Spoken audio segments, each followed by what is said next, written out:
Bienvenue dans cette nouvelle édition de l'Africa Tonight. Voici les titres de l'actualité.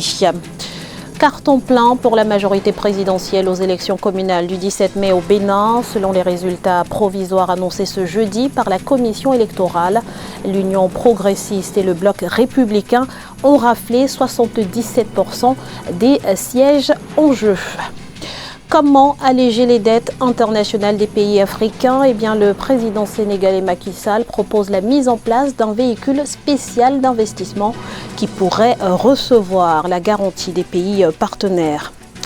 Et puis des robots pour s'occuper des malades de Covid-19 au Rwanda, capables de contrôler 50 à 150 personnes par minute. Ils permettront de limiter les risques de contamination du personnel médical, découverte dans ce journal.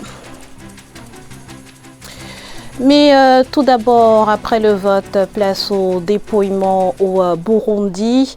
La commission électorale annonce une forte participation malgré un contexte jugé tendu, sans pour autant annoncer de chiffres précis. Rappelons que les électeurs étaient convoqués aux urnes pour un triple scrutin législatif, communal et présidentiel. Une présidentielle qui oppose notamment le général Évariste Ndayishimiye du parti au pouvoir, le CNDD-FDD, à Agathon Rwasa du principal parti d'opposition, le Conseil national pour la liberté.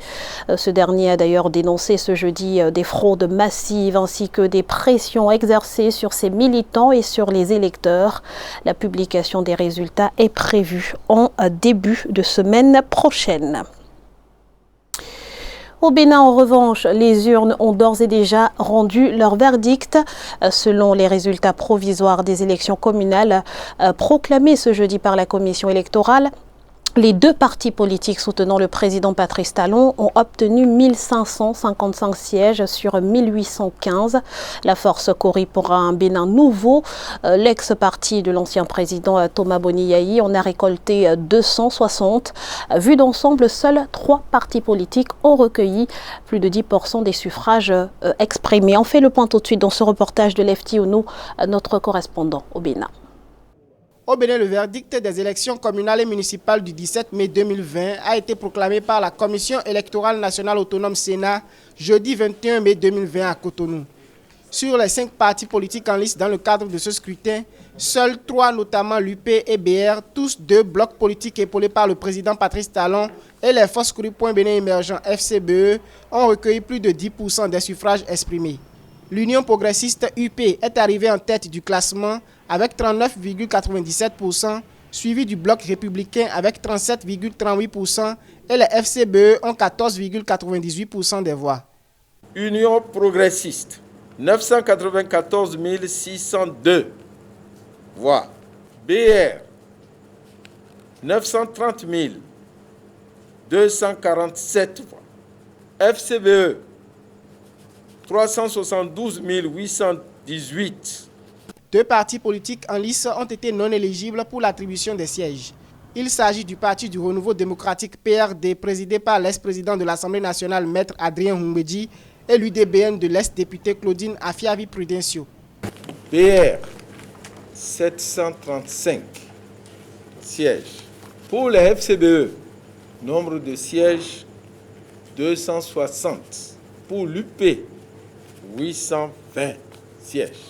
Au total, 1815 conseillers communaux et municipaux ont été élus à l'issue de ces élections communales et municipales du 17 mai 2020. Toutefois, conformément aux dispositions du Code électoral, recours peuvent être adressés à la Cour suprême en cas de contestation éventuelle d'un candidat. Par ailleurs, ces élections ont été boycottées par certains partis d'opposition.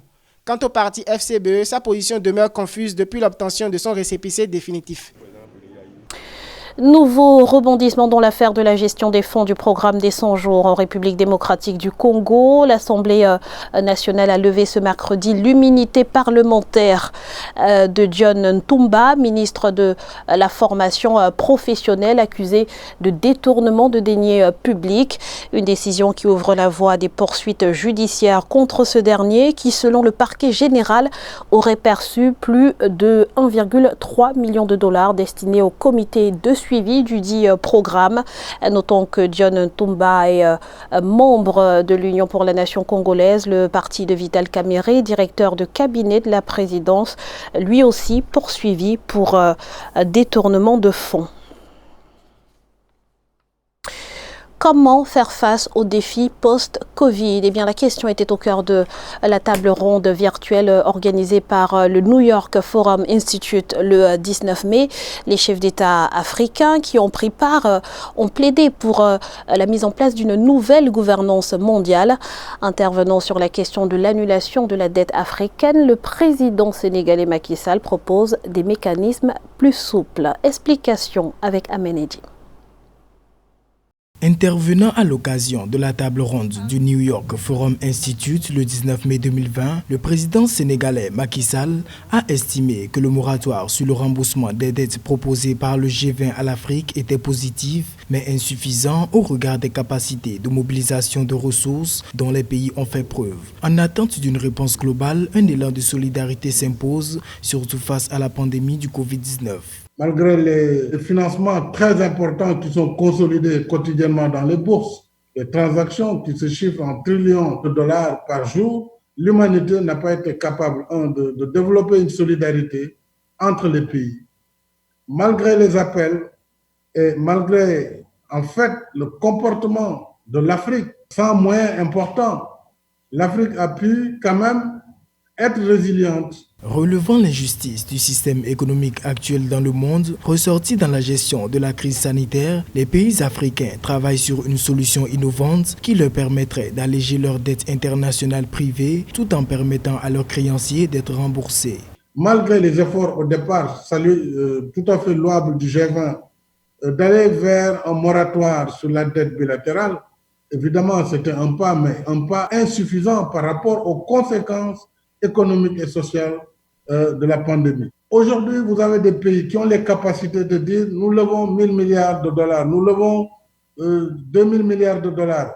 La simple évocation de cette volonté suffit à ces pays pour mobiliser ces ressources. Nous sommes dans ce combat au quotidien, jour comme nuit, pour justement contenir la maladie. Anticiper les prochains risques auxquels l'Afrique se retrouve exposée, surtout en cette crise sanitaire, était le point commun de cette réflexion de haut niveau ayant réuni les chefs d'État de Sierra Leone, du Niger, du Kenya, de la Côte d'Ivoire, du Sénégal et bien d'autres acteurs. Un appel de l'Afrique pour agir ensemble. Pendant ce temps, le Cameroun, qui enregistre plus de 3500 cas confirmés de Covid-19, redouble d'efforts pour vaincre cette pandémie. Le pays, qui a adopté un protocole de traitement basé sur l'hydroxychloroquine, explore à présent d'autres pistes de la médecine traditionnelle. Néilé Claude Bessa.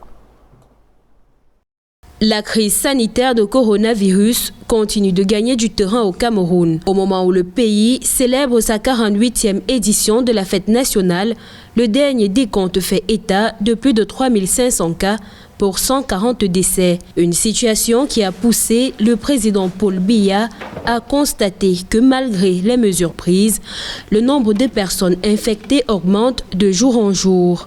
D'où son appel à l'ensemble des Camerounais à s'impliquer davantage pour la victoire contre ce virus. Pour ce qui est des pistes sur un potentiel traitement curatif, le chef de l'État se veut rassurant.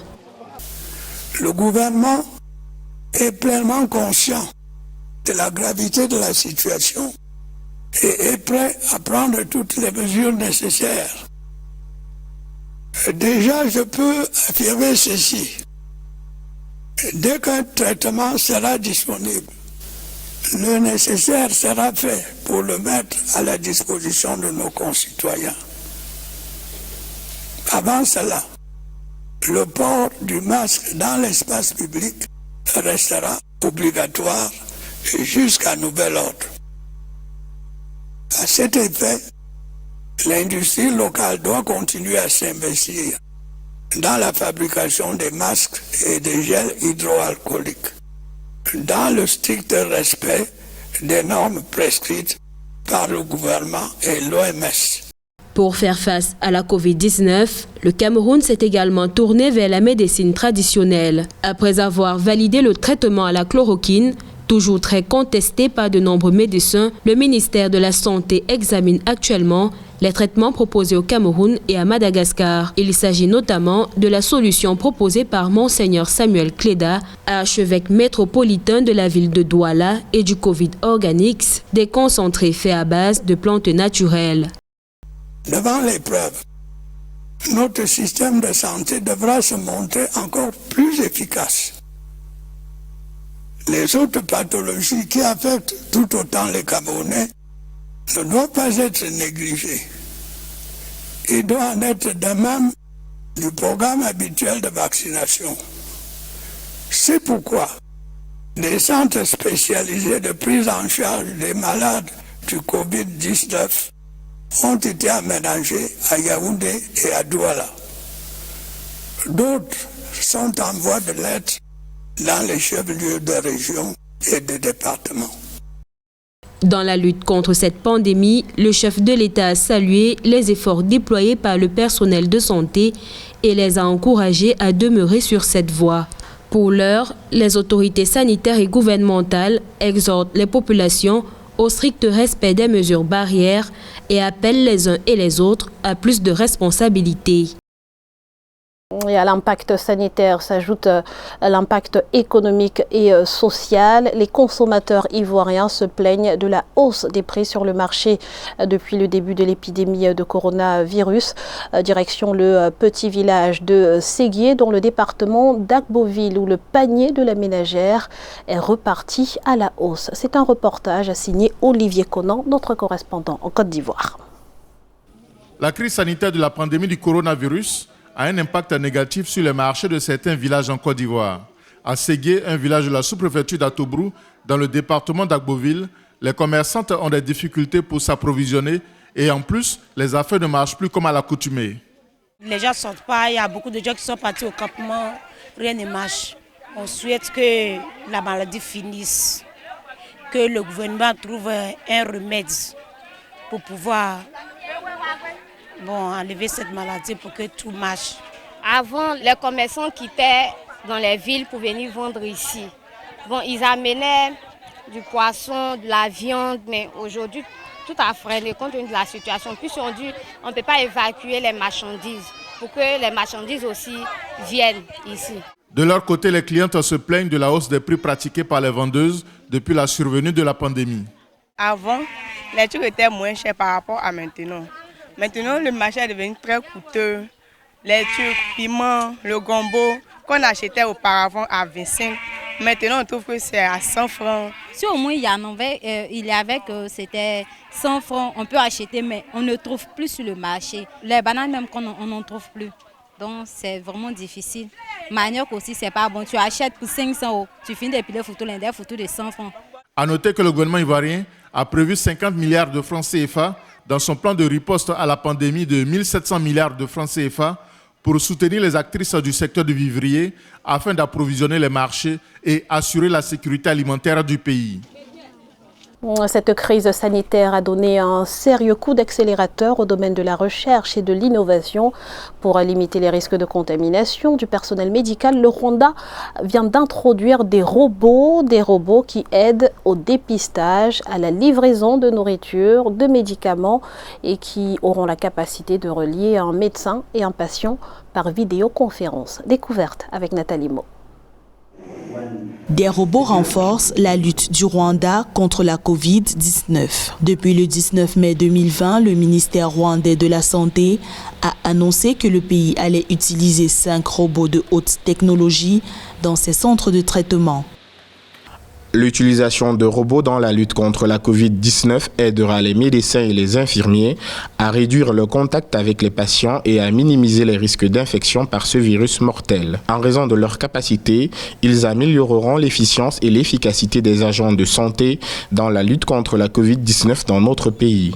Le ministère de la Santé a déclaré que ces robots ont la capacité de contrôler 50 à 150 personnes par minute, de capturer des données et d'informer les agents en service des anomalies détectées. Pôle majeur d'innovation et de technologie en Afrique, le Rwanda marque de nouveau son empreinte dans le domaine médical. Et si on prend le cas des technologies et de l'innovation, Il faut souligner que en fait, ce sont des moteurs d'une nouvelle croissance. L'innovation technologique permet en fait effectivement de réduire les risques de contamination du personnel de santé.